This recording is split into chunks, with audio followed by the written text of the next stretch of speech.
अस्सलाम वालेकुम वरहमतुल्लाहि वबरकातुहू। मैं हूं मोहम्मद फ़ारूक भट्ट और मेरा और आपका मुश्तरका YouTube channel think patterns.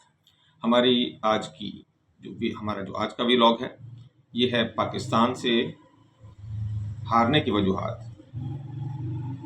Pakistan से हारने की वजूहात, और ये वो वजूहात हैं जो हमें general Rahul Singh, deputy army chief India ने बताई। आज हम इनके मुतालिक बात करेंगे। हमारा ये प्रोग्राम, हमारा ये व्लॉग दो हिस्सों पर मुश्तमिल होगा। दोनों हिस्सों को हम कोशिश करेंगे कि 15 मिनट के अंदर अंदर समेटें, यानी कि टोटल तकरीबन 30 मिनट के लिए ये होगा। और इसमें हम आपको बताएंगे कि जो स्पीच की गई general Rahul, deputy army chief India की जानिब से, वो उन्होंने क्या कहा, उसका मतलब क्या है, और आने वाले दिनों में इससे हम क्या डिराइव करते हैं, क्या हम इससे मतलब निकालते हैं। तो चलिए हम आज का व्लॉग स्टार्ट करते हैं। 4 जुलाई 2025 को नई दिल्ली में federation of Indian chamber of commerce and industry, जनाब, ये वो जगह थी जहाँ पर ये स्पीच की गई, यानी कि FICCI, federation of Indian chamber of commerce and industry. और इस सेमिनार का जो नाम था या जो टॉपिक था वो था न्यू मिलिट्री टेक्नोलॉजीज और industries capabilities and way forward. तो इस हवाले से वो बात कर रहे थे, और इसी बात को और इसी सेमिनार को उन्होंने गनीमत जानते हुए वो तमाम बातें मानी जो इंडिया को बहुत पहले मान लेनी चाहिए थी। सबसे पहले जो उन्होंने बात की वो ये थी कि 4 दुश्मनों के साथ इंडिया ने मुकाबला किया। हालांकि आप भी जानते हैं और मैं भी जानता हूँ 4 दुश्मन तो नहीं थे। फिर एकदम उन्हें एहसास हुआ कि यार थोड़े ज़्यादा हो गए। फिर उन्होंने कहा कि ये 3 दुश्मनों के साथ हमने मुकाबला किया एक ही वक्त में। इससे पहले आप जानते हैं, मैंने जितनी भी आपके साथ व्लॉग्स किए हैं उसमें हमने ये बात डिस्कस की थी कि प्रवीण सावनी, जो इनके एक डिफेंस एनालिस्ट है, उन्होंने बार बार ये बात कही कि सिंगल जो फ्रंट लेकिन री इन्फोर्स्ड वॉर जो है वो हो रही है, और इसमें पाकिस्तान और चाइना दो इंडिया के खिलाफ है। यानी कि वो दो मुल्कों को इंडिया के खिलाफ गर्दानते हैं। लेकिन जब हम डिप्टी आर्मी चीफ इंडिया की बात करते हैं, जिनका नाम राहुल सिंह है, तो वो फरमाते हैं कि नहीं, ये 3 मुल्क हैं जिन्होंने इंडिया के खिलाफ कार्रवाई की है। चलिए जी, हम 3 मान लेते हैं। तो उन्होंने किन 3 के ऊपर इल्ज़ाम लगाया? उन्होंने पहला तो ज़ाहिर है पाकिस्तान है, जिसके साथ वो लड़ रहे थे, जिसने मारा इन्हें, और दूसरा उन्होंने कहा ये चीन है, और तीसरा जो है ये तुर्की है। चले भाई, मान लेते हैं जी तुर्की है। बल्कि उन्होंने ये कहा कि 6 से 10 मई की जो जंग है वो सिर्फ पाकिस्तान के खिलाफ नहीं थी, बल्कि चीन बराह रास्त इसमें जो है वो अपना इनपुट दे रहा था। और उनकी खजालत और परेशानी और फिक्रमंदी का अंदाज़ा आप इससे लगाएं कि पहले उन्होंने 4 कहा, फिर उन्होंने 3 कहा। थोड़ी देर और लगती तो शायद ये 2 पे आ जाते और फिर आखिर में 1 पे आते, लेकिन बहरहाल उन्होंने 3 पे इत्तफाक किया। और ये बड़ी ही अजीब बात लगती है कि कोई किसी मुल्क का जो डिप्टी आर्मी चीफ हो, एक इतने बड़े ओहदे पे हो, और इतना संजीदा ये ओहदा और इतनी संजीदा बातों का मुतकाजी, और वो ऐसी अहमकाना और फजूल किस्म की बातें करें कि हमें 3 मुल्कों ने मिलकर मारा, जबकि पूरी दुनिया देख रही है कि किसने इन्हें मारा। बहरहाल एक सरहद और 3 दुश्मन के हवाले से जब उन्होंने बात की, तो हमें तो यूँ लगा जैसे डिप्टी आर्मी चीफ इंडिया जो हैं, जिनका नाम मैं बार बार आपको बता रहा हूँ, जनरल राहुल सिंह है, तो वो उनका मामला मुझे कुछ ऐसा ही लगा जैसे किसी मोहल्ले में 2 बच्चों की लड़ाई हो जाए और एक बच्चा जो है उसे अच्छा भला फेंटा पड़ जाए, तो वो फिर जब घर जाके और मोहल्ले में दूसरे लोगों को बताए तो वो ये कहे कि जनाब जिसने मुझे मारा है ना वो अकेला नहीं था, वो अपने बड़े भाइयों को भी साथ ले आया था। तो same is the case here, यहाँ पे भी इंडिया के साथ कोई अच्छा नहीं हुआ, और जब उसे अच्छी तरह ज़रा मार पड़ गई है तो अब वो कह रहा है कि पाकिस्तान अपने बड़े भाइयों को भी साथ ले आया था। अगर हम इस हवाले से जायज़ा लें खुद इंडिया के किरदार का कि इंडिया ने इस जंग में क्या किया, राफेल और राफेल के अलावा इन्होंने जो दूसरा जहाज है मिराज 2000, ये तो फ्रांस से लिए हुए हैं। आगे चलें तो SU जो 30 इन्होंने यूज़ किए और MiG 29 यूज़ किए, ये रशिया के थे। जो जैगुआर तैयारे इस्तेमाल किए गए ये बरतानिया के थे। तो इसराइल से इन्होंने ड्रोन्स लिए, हत्ता के इसराइल से इन्होंने उन ड्रोन्स का अमला भी इंपोर्ट किया जो कि इनके साथ मिलकर वहां पे काम भी कर रहा था। और कुछ खबरें ये भी हैं कि वो मारा भी गया है, 18 लोग उनके मारे गए। बहरहाल रूस से इन्होंने, मैंने जैसे आपको बताया कि SU-30 इस्तेमाल किया, MiG-29 इस्तेमाल किए, SU-400 सिस्टम इन्होंने उनके इस्तेमाल किए, जो एंटी एयर डिफेंस सिस्टम है, इनके एंटी मिसाइल सिस्टम्स हैं। तो अगर फिर हम बात करेंगे तो हम फिर ये कहेंगे कि इन्होंने 4 मुल्कों से मदद ली है और 4 मुल्कों ने पाकिस्तान के साथ लड़ाई की है। जैसा कि हम बात कर रहे थे कि अगर इंडिया ने 4 ममालिक का असला इस्तेमाल किया तो फिर इसका मतलब है पाकिस्तान ने 4 ममालिक के साथ लड़ाई की है। ऐसा तो नहीं है, हरगिज नहीं है। पाकिस्तान की लड़ाई हुई है इंडिया के साथ, इंडिया की लड़ाई हुई है पाकिस्तान के साथ। ये 2 ही मद्दे मुकाबिल थे, जिनमें से एक ने दूसरे को पिछाड़ दिया, मारा और अच्छा भला मारा। और उसका नतीजा ये निकला कि अब जो हारा है वो सारी दुनिया को ये बता रहा है कि यार मैं तो अकेला नहीं था, सॉरी मैं तो अकेला ही था, लेकिन जिसने मुझे मारा वो अकेला नहीं था, वो अपने बड़े भाइयों को साथ लेके आया। चला जी, ठीक है, मान लेते हैं, आगे चलते हैं। फिर DGMO की इन्होंने बातों का जो है वो एक हवाला दिया और अपना जनरल जो है इन्होंने ये फरमाया कि जब हमारे DG यानी कि इंडिया के डायरेक्टर जनरल मिलिट्री ऑपरेशंस की जब बात हुई पाकिस्तान के डायरेक्टर जनरल मिलिट्री ऑपरेशंस के साथ 10 मई को, तो पाकिस्तान के डायरेक्टर जनरल मिलिट्री ऑपरेशंस को उन तमाम बातों का पता था, उन तमाम हमारी चालों का पता था जो हम आगे चल करने जा रहे थे। और उन्होंने इंडिया के, पाकिस्तान के जो DGMO हैं, उन्होंने इंडिया के DGMO को ये कहा कि आपका जो फलां जो एसेट है, आपका जो फलां जो मशीनरी है, आपका जो फलां इक्विपमेंट है, वो फलां जगह पे है, इस हालत में है, आप उसको पीछे कर लें और आप इस तरह ना करें, आप हमला करने की फलां जगह पे कोशिश कर रहे हैं, हमें तमाम बातें मौजूद हैं। तो जब इंडियन आर्मी ने ये सारी बातें सुनी तो वो स्टन हो गए, उन्हें इस बात का यकीन ही नहीं आ रहा था कि पाकिस्तान के पास ये सारी मालूमात कहाँ से आ रही है। और इन DGMO की जो आपस की बातचीत है उससे जो नतीजा निकाला इंडियन आर्मी ने, वो ये निकाला कि जी ये सारी इंफॉर्मेशन तो पाकिस्तान को इंडिया दे रहा, अपना चाइना दे रहा था। लेकिन इन अक्लमंदों को कौन ये बात बताए कि पाकिस्तान, ठीक है चाइना एक हद तक हेल्प करता है, या कोई भी मुल्क किसी दूसरे मुल्क को एक खास हद तक हेल्प कर सकता है, और चाइना तो एक बहुत अच्छा दोस्त है हमारा, वो कर सकता है हमारे साथ ये इस तरह की हेल्प। लेकिन असल बात यह है कि क्या पाकिस्तान की ISI सोई हुई थी जब लड़ाई हो रही थी? क्या इस लड़ाई से पहले पाकिस्तान की ISI ने कोई इंफॉर्मेशन हासिल नहीं की थी? और क्या ड्यूरिंग वॉर जो है पाकिस्तान के जो जासूसी इदारे हैं ये को लंबी तान के सो गए थे और ये इन्होंने ये कहा था कि बस ठीक है अब लड़ाई तो शुरू हो गया, अब हमारा क्या काम है? भाई अकल के अंधो, ये देखो कि पाकिस्तान की जो वहां पर अपनी जासूसी नेटवर्क है इंडिया के अंदर, वो माशाल्लाह बहुत मजबूत है और बहुत शानदार है। और वो इतना मजबूत है कि आपके तमाम इरादे जो आप मिलकर आपस में बात करते हो वो आपके पास तो बाद में पहुंचते हैं, पाकिस्तान के पास पहले पहुंचे होते हैं। तो इस हवाले से ये इल्ज़ाम लगाना कि भाई सारी इंफॉर्मेशन तो चाइना ने दी, पाकिस्तान की फौज तो बस कुछ नहीं उससे फ़ायदा उठाया और उन्होंने हमारे खिलाफ काम कर दिया।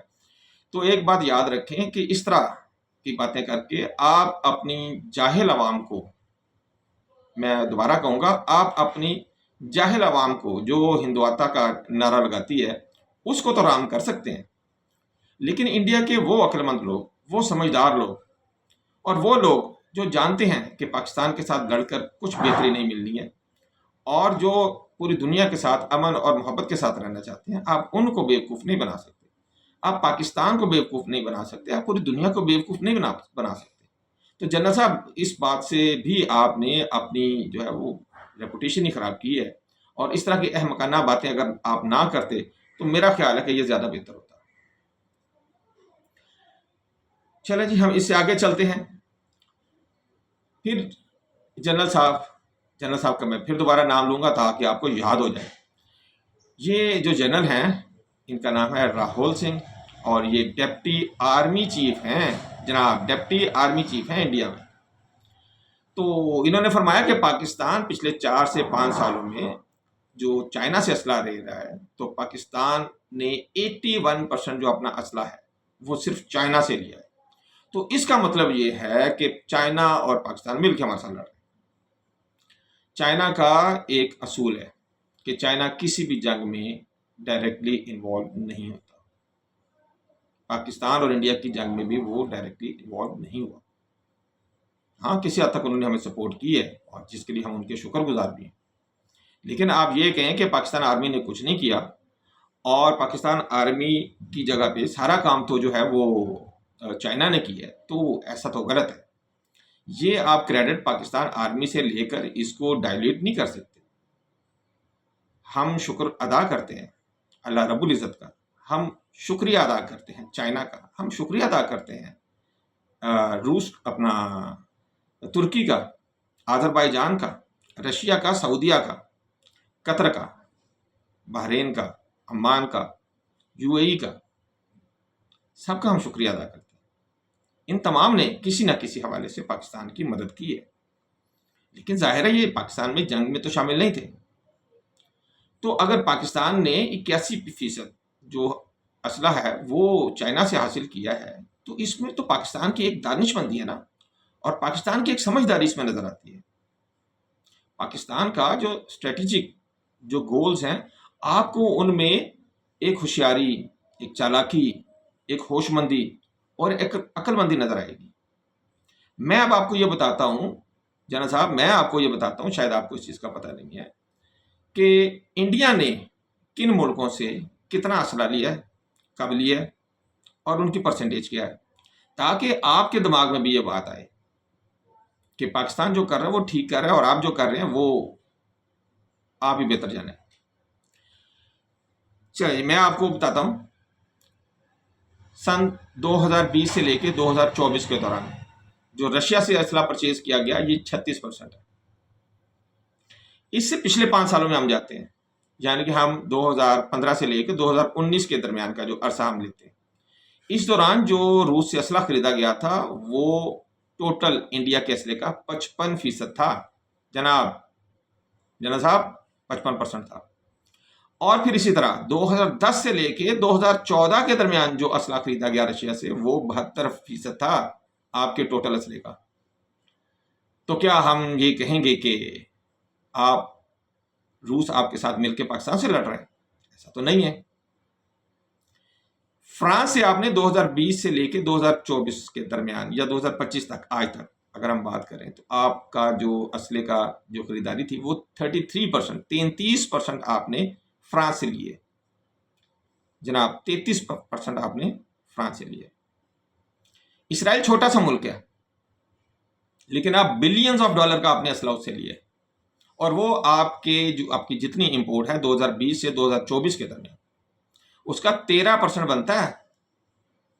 और मैं आपको ये भी बता दूं कि इसराइल जो दूसरी दुनिया को असला फरोख्त करता है, आप उसके सबसे बड़ी खरीदार हैं। Same is the case in France कि फ्रेंच का भी जो सबसे बड़ा असले का खरीदार है वो भारत है पूरी दुनिया में। तो क्या इसराइल और भारत ने फ्रांस ने मिलकर आपके साथ पाकिस्तान पे हमला किया?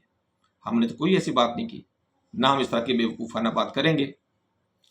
आपने अमेरिका से भी असला परचेज किया है और ठीक ठाक आपने मिकदार में हासिल किया है। आपने चिनोक हेलीकॉप्टर लिए उनसे, आपने बहुत सारे बख्तरबंद गाड़ियां ली हैं, मिसाइल्स लिए हैं, म्यूनिशन लिया आपने उनसे, आपने स्वीडन से लिया है असला। तो इस तरह अगर हम ये बात करें, आपने जनूबी कोरिया, जनूबी अफ्रीका, बरतानिया, स्वीडन, इन सारे मुल्कों से मिल के जो असला लिया है 2020 से लेके 2024 के दरमियान, उसकी मिकदार आपके असला खाने को अगर हम देखें तो 11% से लेकर 13% बनती है। तो क्या हम इन तमाम ममालिक की मुखालफत शुरू कर देंगे और इनसे लड़ाई शुरू कर दें कि ये आपको असला क्यों बेचते हैं? ऐसा नहीं है। अब होता क्या है, जब आपने इतने ढेर सारे असला के खरीदार बना ली, अपना खरीदार आप बन गए इतने सारे लोगों के, तो हर एक का असला अपने हार्डवेयर और सॉफ्टवेयर के हवाले से एक अपनी अलग शिनाख्त रखता है। और जितने भी सॉफ्टवेयर अगर इन्वॉल्व हैं किसी के भी असले में, तो जो उनके कोड्स हैं, जो पासवर्ड्स हैं उनके, वो तो सबके अलग अलग हैं और सबका सॉफ्टवेयर अलग अलग है। तो जब आप इन तमाम को इंटीग्रेट करना चाहेंगे, एक जगह पे सिंक्रोनाइज करना चाहेंगे, तो आपको क्या नुकसान होगा? आपको इनको इंटीग्रेट करने के लिए, इनको एक जगह पे इकट्ठा करके किसी दूसरे मुल्क पे हमला करने के लिए ज़्यादा मेहनत लगेगी आपकी। आपको ज़्यादा टेक्निकलिटीज़ रिक्वायर्ड होंगी।